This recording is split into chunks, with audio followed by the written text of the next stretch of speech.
Damos la bienvenida al señor Sergio Cortés Beltrán, profesor de posgrado de la Facultad de Derechos de la Universidad de Chile, con la ponencia Problemas que plantean las inmunidades de jurisdicción y la ejecución en los casos que deuda soberana a propósito del caso de los fondos buitres contra Argentina.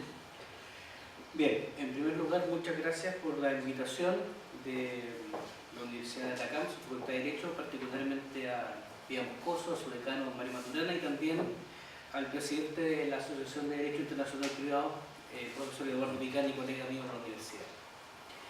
El tema que voy a tratar hoy es un tema que es muy interesante porque plantea tres temáticas diferentes, que están en tres niveles distintos y vamos a cubrir solamente uno acá, que es el tema de las inmunidades de jurisdicción y de ejecución, pero cubre otros dos temas que es muy interesante de analizar porque son vacíos que tiene el sistema jurídico en general en lo que dice relación con que no hay una regulación para la quiebra o los default de los estados, ¿ya? Que es un tema que es muy problemático, en el caso de Argentina demostró aquello, y el otro tema que dice relación con la regulación de los fondos especulativos, que muchas veces ejercen presión y hacen negocios con esto que también en el fondo están en un agujero negro, y lo demostraron también en el caso de Argentina. El juicio principal que llevó adelante particularmente los que se denominaron los fondos buitre o holdouts, como después los empezó a llamar Macri cuando empezó a negociar con ellos, es un juicio que parte a partir del año 2005 más o menos. Y es bien interesante porque recorrió todas las instancias que puede tener en el sistema norteamericano. Parte con un juez en primera instancia en el estado de Nueva York, les voy a explicar después por qué eligieron Nueva York básicamente para litigar, un juez viejo además, que además Argentina se dedicaba permanentemente a insultarlo, la misma presidenta Cristina Fernández lo insultaba y obviamente el juez no quería nada con Argentina. Después esto fue a la Corte de Apelaciones del Estado de Nueva York también y luego esto por writ of certiorari fue a la Corte Suprema y la Corte Suprema no se pronunció, con lo cual dejó a firme todas las resoluciones de las instancias inferiores y con eso generó que Argentina entrara el 16 de junio del 2014 en default técnico, que fue básicamente lo que se denominó porque era una orden judicial que impedía hacerle pagos a los holdouts. Es importante analizar acá, hacer un poco de historia en general con respecto a la forma de financiamiento de los estados. Hasta la década de los años 80-90, la forma de financiamiento era básicamente con deuda con otros estados o derechamente con bancos que funcionaban con otros estados, un préstamo común y silvestre. Pero a partir de la deuda, de la crisis de la deuda de la década de los 80 en América Latina y en otras partes, se creó un mecanismo nuevo que fue un invento de un ministro de Ronald Reagan, que era Nicholas Brady. Y él establece un sistema básicamente que consistía en que los estados podían emitir bonos, ¿vale? Es decir, podían emitir títulos de deuda y obviamente esto iba a ser garantizado por el Fondo Monetario Internacional y por los Estados Unidos. Por eso se llamaban en el fondo estos bonos Brady.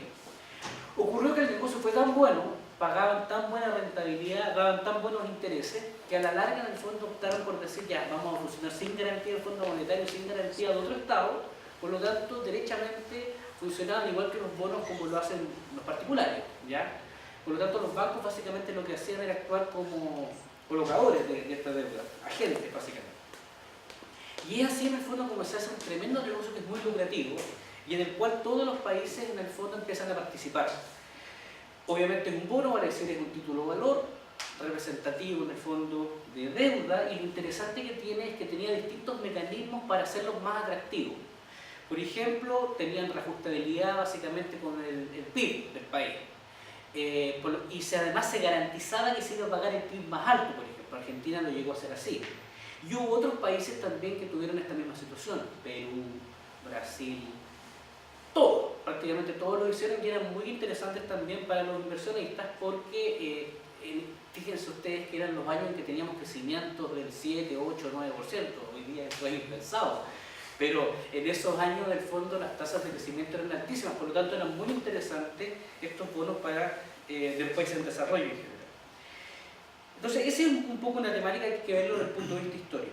Se crea un mercado que es muy interesante. Un dato, por ejemplo, solamente para el caso argentino, que va a ser el que vamos a ver. De la deuda que tenía Argentina, la deuda estatal argentina, el 73% era con bonos y el resto era el sistema tradicional, con bancos, con el Fondo Monetario, con el Club de París. Entonces ese es un poco el mecanismo. ¿Qué es lo que son los buitres? O lo que se denominan estos holdout o fondos especulativos. En el fondo son fondos de inversión, ¿ya? Que básicamente se dedican a dos materias. Básicamente lo que hacen es comprar bonos a muy bajo costo de países que estén casi al borde del default o el default, ¿ya? Y también lo hacen con deuda privada, o sea, buscan a una persona que esté con altos problemas y le compran en el fondo básicamente las deudas. Un poco aquí como lo que se ha hablado la última semana de los zombies, ¿ya? O sea, un poco el mecanismo que se utilizaba, básicamente. Pero aquí en el fondo encontraron un mecanismo que era básicamente con los estados, y además los estados por principio, como les indicaba al inicio, uno parte del supuesto, y a uno le enseñan, a mí me enseñaron en la universidad que los estados no quebraban, pero resulta que uno sabe que quiebran, ¿ya? Y en el caso de Argentina en el fondo no es muy buen ejemplo. Entonces, ¿qué es lo que hacen los buitres? Básicamente compran a muy bajo costo, ¿ya? Estos bonos. Prácticamente hay un caso bien notable que cuenta un periodista del diario de la Nación, que es Joaquín Morales, que por ahí por el año 2000, 2001, noviembre, diciembre, antes de que Argentina tuviera 5 presidentes en 10 días y se declarara en el fondo el default, había personas, por ejemplo, que estaban pidiendo comprar bonos. Entonces esa cosa llamó la atención particularmente a ciertos brokers en Buenos Aires, porque decían, pero ¿cómo si esto no cuesta nada? ¿No vienen a comprar? Bueno, vendieron en grandes cantidades, y eso ocurre en dos periodos. Antes de la declaración de default y luego por ahí por el año 2002-2003 también, hacia finales, ¿ya? Entonces es bien interesante porque compraron a 30% de valor en 2001 y 15-20% de su valor real en 2002-2003, por lo tanto era tremendo negocio. Ahora bien, ¿cuál es el negocio del fondo del holdout o del fondo buitres? Que es básicamente